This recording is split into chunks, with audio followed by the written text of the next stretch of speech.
Magandang araw po sa aking mga minamahal na kababayan, Luzon, Visayas at Mindanao.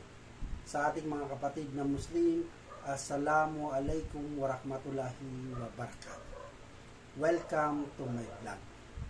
Narito na naman po tayong muli para sumagot sa ating mga katanungan. Pero bago yan, sa mga hindi pa nag-subscribe, pwede po bang pakiclick muna ang ating subscribe button? Maraming salamat po. Para sa mga nanonood ng vlog natin ngayon, ang tatalakayin natin ngayon ay tungkol sa tanong na paano maiwasan ang fake news. Usong-uso ngayon yan. No? Magandang katanungan yan. Talakayin natin ito. So napakarami ng naglilipa ng fake news. No? At marami pang maririnig ka na puro fake news. Alam niyo kung bakit? Kasi malapit na naman ang eleksyon. Karamihan po yan. Especially dito sa Pilipinas. Nako po. Kasi pag oras na naman ng eleksyon, gagawa sila ng fake news. Para ano? Para siraan ang mga kapwa nila kandidato. Kanya-kanyang pabango, kanya-kanyang angat ng bangko, no? Kanya-kanya silang pasikat, kumbaga. Sa mga magboboto ngayon, sa mga boboto ngayon, maging matalino po tayo. Ito, sabi ko nga, ay kung merong mga bagong muka, no, na tatakbo, yun ang iboto natin. Kasi sila rin pa rin mismo. At alam nyo na, maging matalino tayo sa pagboboto at pagkikilatis. Wala silang nagawa, sila pa rin. Diba? Sila pa rin doon. Kaya ito na naman tayo, botohan na naman. Diba? So, kapag alam nyo mali, no, ang pinapakalat sa inyo, tapos kilala nyo kung sino yung gumagawa nito, kumprontahin nyo. Harapin nyo. Huwag kayong matatakot. Ito mga gumagawa ng fake news. Tapos, alam mong mali, kailangan nyo harapin. Kailangan nyo sipahin. No? Ipakita yung tama kayo. Mali kasi yung iyak na lang kayo sa sulok at mananahimik. Karamihan kasi ganyan eh. Ayaw kong makigulo na lang. Di ba? So, kung ayaw nyong marinig or mababasa, iwasan nyo na lang ang social media. No? Bawasan ang stress. Huwag nyong pansinin. Basta kayo, ang importante, alam nyo kung ano ang totoo. No?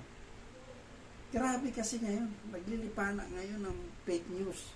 Andito na naman po tayo. No? Kaya marami na naman, ewan ko ito may nakikita na akong nag-ano sila na iwasan daw yung fake news, labanan daw yung fake news. So tingnan natin, no? Kasi kalimitan na gumagawa ng fake news nung wala pang mga internet mismo mga nagbabalita, no? Fake news kasi. Ang lalo na ngayon, napakagaling sa computer. Hindi mo man sinasabi, parang bumabuka na yung bunganga mo, na yun ang sinasabi. So ang gagaling talaga nila. So para sa mga alam nyo, para sa mga nagkakalat ng fake news, pigilan nyo yan at hindi maganda yan. No? Alam nyo, may kakaibat kasi na karma yan. Dapat gawin nyo kung ano ang tama. Isipin nyo na lang. Diba? Kung kayo ang nasa kalagayan nila, matutuwa ba kayo? Kayo kaya gawa ng fake news? Matutuwa kayo? Or baka nanugod na kayo? Diba? Kasi meron kasing gumagawa ng fake news na nakaka-apekto sa kaisipan ng tao, lalo na yung sinisiraan mo. No?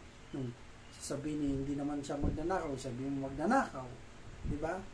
Or ganito ang ginagawa. Kasi kampi-kampihan niya, kumbaga, no? Lalo na ngayon, maging matalino talaga mga tao. So, yung iboto nyo, hanggat maaari yung bagong mukha na. Kasi Diba? Ayun, makikita mo kasi na baka mamaya sila pa yung may paninindigan, sila pa yung hinahanap pala natin na matagal na. Wala nang pagkakataon kasi ito at ito pa rin yung manakaupo. Ako, grabe talaga. Isipin nyo na lang po yan, no? Kasi yung kinabukasan natin, hindi tayo makausad-usad. So, alam nyo, bata man or matanda, gawin yung tama ang ginagawa nyo. Magiging maayos kayo sa araw-araw, no? Maniwala kayo. Baka magiging masagana pa ang buhay nyo. Opo. Kaya iwasan nyo muna yung mga fake news. Huwag na kayong sumali, no? Yung mga fake news na yan, dapat may parusa talaga na gumagawa ng mga ganyan. Dapat may parusa yan. Para sa batas natin, dapat talaga kamay na bakal. No? Kailangan talaga grabe ang higpit mo sa bagay. So, kailangan nyo lang iwasan. Kung ayaw nyong marindi, kasi mainis, huwag na kayong gumamit at magbasa. Iwasan nyo na muna yung social media, no? So, para hindi na muna kayo ma-high blood, especially ngayon. So, yan lang po muna sa ngayon, anak. Hanggang dito na lamang po. Para sa may mga katanungan, mag-comment lang po kayo dyan. Sasagutin yan sa abot ng aking kakaya. Hanggang sa muli, Robert Caballero agad. Tandaan, pag may tanong, sagot agad. Marami pong salamat sa inyo.